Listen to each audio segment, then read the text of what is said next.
The crystalline warriors of Zephyr Prime lounged in their barracks, their translucent exoskeletons catching the artificial light as they shared the evening's entertainment. Vex, a young Zephyrian scout, held up a data pad displaying what appeared to be ancient human texts. "Listen to this one," Vex announced, his voice crackling like breaking glass. A human warrior named Achilles supposedly killed hundreds of enemies in single combat, with primitive weapons, while wearing metal clothing. Tentacled laughter rippled from Mollusk, whose 4 arms gestured dismissively. "Impossible.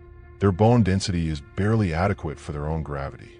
One proper strike from any Zephyrian would shatter their entire skeleton." The insectoid Chittick clicked his mandibles in amusement. Perhaps they compensate for weakness with elaborate fantasies. Look at this story about 300 humans holding off an entire army at some place called Thermopylae. 300 against thousands. Vex's crystalline features shifted into what passed for a grin among his species. Even if each human could fight like a Zephyrian warrior, which they obviously cannot, the mathematics make no sense. Mollusk's tentacles danced as he accessed more files. "Oh, this gets better. They have stories about berserkers who felt no pain and feared no death. Humans who supposedly fought until their last breath, never surrendering no matter the odds." "Berserkers," Chittick repeated, his compound eyes glittering. "A species that screams when they stub their toe creates legends about fearless warriors." The irony is delicious. The barracks filled with alien laughter, each species contributing their own unique sounds of amusement. Only one figure remained silent in the corner. Thrax, a decorated Zephyrian war veteran, sat motionless, his ancient exoskeleton bearing the scars of countless battles. "What about their gods?" Vex continued, warming to his subject. "Apparently humans worship beings who could lift mountains and control lightning. Yet their own species can barely lift twice their body weight." "It explains everything," Mollusk said, his voice gurgling with mirth. "When reality is so disappointing, imagination becomes necessity. No wonder they created such elaborate myths about strength and courage." Chittick pulled up another file. "Here's my favorite. Something called Norse mythology. Warriors who supposedly fought giant wolves and world serpents. The same species that needs protective clothing in mildly cold weather. And look at this," Vex added. "They have entire stories about knights in shining armor rescuing people and upholding honor codes." Honor codes, from a species that hasn't fought a real war in generations before joining the coalition. The mockery continued as more aliens gathered around the datapad. Stories of human heroes seemed endlessly amusing to beings who had conquered star systems and fought in genuine galactic conflicts. To them, human mythology represented the desperate fantasies of a weak species trying to convince itself of its own importance. "We should show these to the human liaison tomorrow," suggested a young mollusk. "Imagine their embarrassment when they realize we've discovered their primitive fairy tales. They'll probably claim these stories actually happened." Chittick buzzed with laughter. Humans and their attachment to obvious fiction. But Thrax remained silent, his scarred form growing more tense with each cruel word. The other aliens began to notice his unusual quiet. Vex noticed Thrax's silence first. "Commander Thrax, you haven't said anything. Surely our most decorated war hero has an opinion on these human fantasies." The scarred veteran's crystalline form shifted slightly, but he remained quiet. His silence only drew more attention from the gathered aliens, who interpreted his reluctance as social awkwardness rather than knowledge. "Come now, Thrax," Mollusk urged, his tentacles waving encouragingly. "We're all friends here. What do you think of these ridiculous human stories?" Chittick's compound eyes focused on the commander. "You've actually worked with humans in coalition operations, haven't you? You must have some amusing stories about their incompetence in real combat situations." Thrax finally spoke, his voice careful and measured. "I have served alongside humans in military operations." This admission sparked renewed laughter from a group. Vex practically vibrated with excitement. "Perfect. That makes this even more entertaining. You've seen firsthand how pathetic they really are compared to their legends. Tell us about their cowardice," demanded a young mollusk. "Did they run at the first sign of real danger? I bet they cried for their mothers when facing actual combat." Thrax's exoskeleton darkened, a sign of growing discomfort among his species. I have seen what humans are capable of in combat. Capable of getting in the way? You mean? Chittick buzzed with amusement. Or capable of requiring constant protection from real warriors like yourself? The veteran commander tried a different approach. You should not underestimate any species that has survived long enough to reach the stars. Oh, come off it, Thrax, Vex said dismissively. That's just generic military wisdom. We want specifics. Tell us about the time you had to save some crying human from certain death. Or better yet, tell us about their so-called battle courage when they faced a real enemy. Mollusk's tentacles gestured dramatically. I bet they tried to quote their mythology while running away. Did any of them actually believe they were Achilles or Thor when plasma bolts started flying? The mockery continued, but Thrax's growing tension was becoming impossible to ignore. His ancient scars seemed to pulse with darker energy, and his usual military composure showed visible cracks. They probably wet themselves, suggested another alien. All that talk about berserkers and fearless warriors, and they probably couldn't even hold their weapons steady. Chittick added fuel to the fire. The funniest part is their death myths. All those stories about fighting to the last breath and never surrendering. Pathetic fantasies from a species too afraid to admit weakness. I bet the moment things got serious, they begged for mercy. That comment crossed a line. Thrax's entire form went rigid, his crystalline exoskeleton flaring with dangerous light. The sudden change in his demeanor was so dramatic that the laughter died instantly. Commander, Vex asked uncertainly, are you all right? The other aliens suddenly realized they had pushed too far. This wasn't social awkwardness or military professionalism. Their decorated war hero was genuinely angry, and that realization sent a chill through the barracks. If you have something to say about human combat performance, Chittick said carefully, perhaps you should share it. Thrax stood slowly, his full height imposing even among his own species. You want to know about humans in combat? You want to know about their myths and legends? Yes, Vex said, though his earlier enthusiasm had evaporated. Very well, Thrax said, his voice carrying the weight of terrible memory. But I warn you now, you will not like what I have to tell you about the humans and their so-called fantasies. Thrax's voice dropped to a haunting whisper. Kepler 442b, a mining world on the Outer Rim. 3 cycles ago, the barracks fell completely silent. Even Chittick's constant clicking stopped. Coalition forces were overwhelmed. Hostile raiders had superior numbers and position. Command issued full retreat orders. Every unit was to evacuate immediately. Thrax's crystalline form seemed to dim with a weight of memory. I was wounded. Plasma burned across my torso.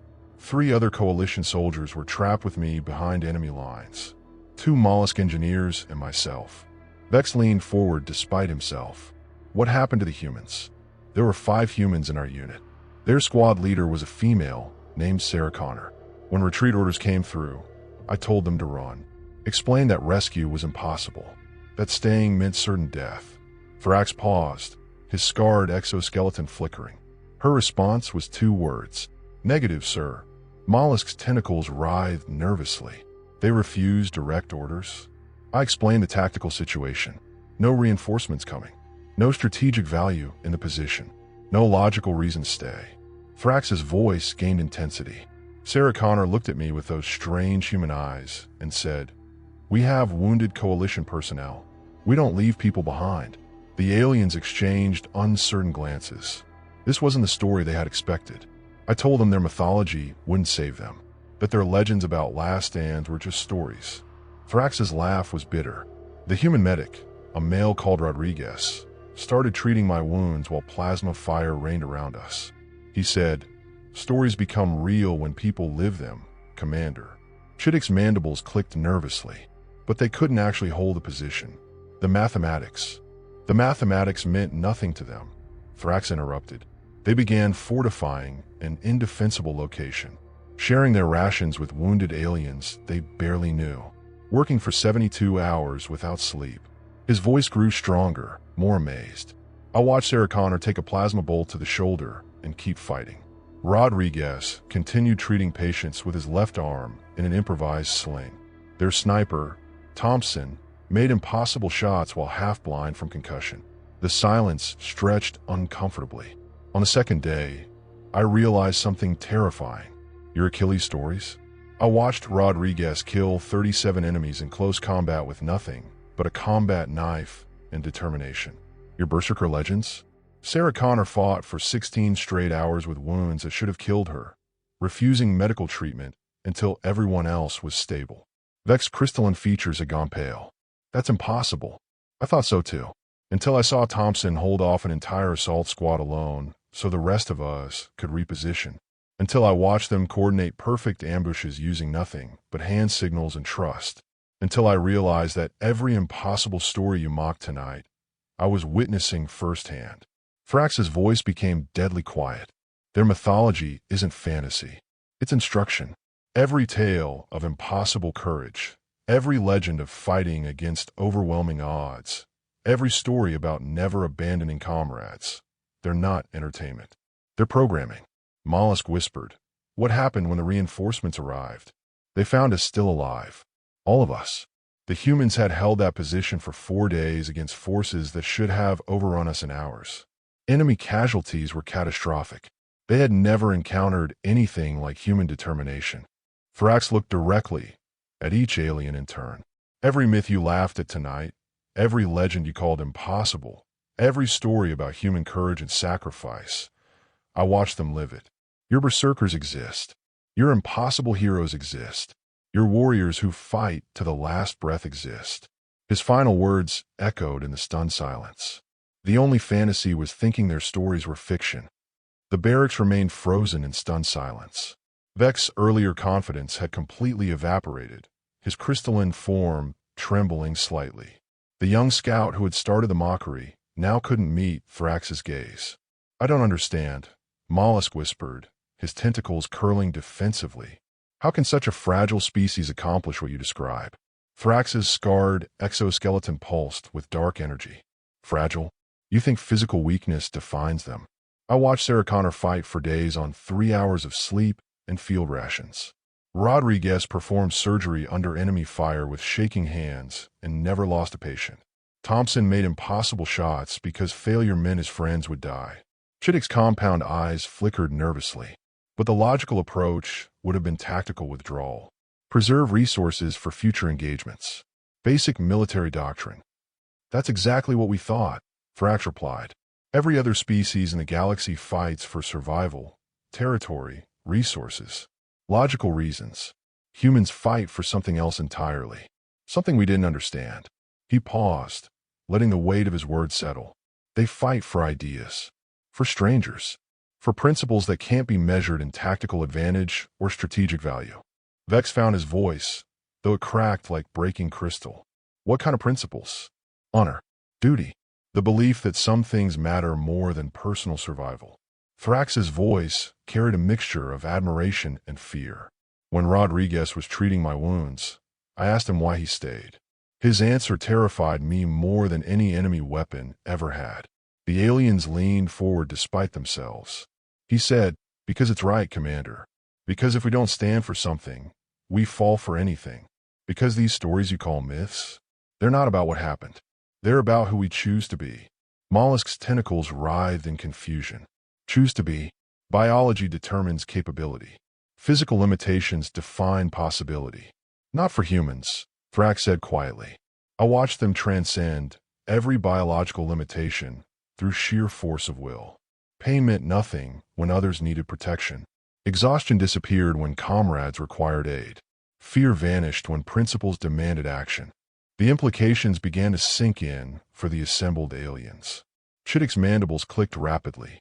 If they can do this for strangers, for coalition personnel they barely knew, what would they do for their own people?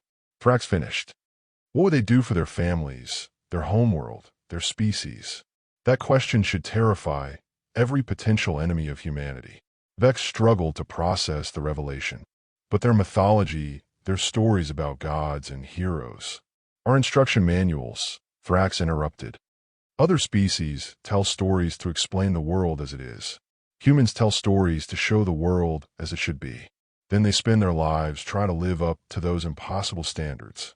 The weight of understanding crashed down on the gathered aliens. Every cruel joke, every dismissive comment, every moment of mockery now felt like blasphemy against something sacred they had failed to recognize. The Norse berserkers weren't legends, Thrax continued. They were humans who discovered they could push past every biological limit when fighting for something greater than themselves. Achilles wasn't mythology. He was the template every human warrior tries to match. Mollusk's voice was barely audible. We laughed at their most sacred values. You laughed at their blueprints for transcendence, Thrax corrected. Every story you mocked represents a human refusing to accept limitations. Every myth you ridiculed shows them choosing idealism over pragmatism. Chittic's entire form had gone still. They don't just survive. They choose how to live. Now you begin to understand, Thrax said with grim satisfaction. Humans don't fight to win. They fight to become worthy of their own stories. And that makes them the most dangerous species in the galaxy. The silence stretched until Vex whispered the question they were all thinking. What have we done? Thrax's final words carried the weight of prophecy. You have learned never to underestimate a species that turns their dreams into blueprints for reality.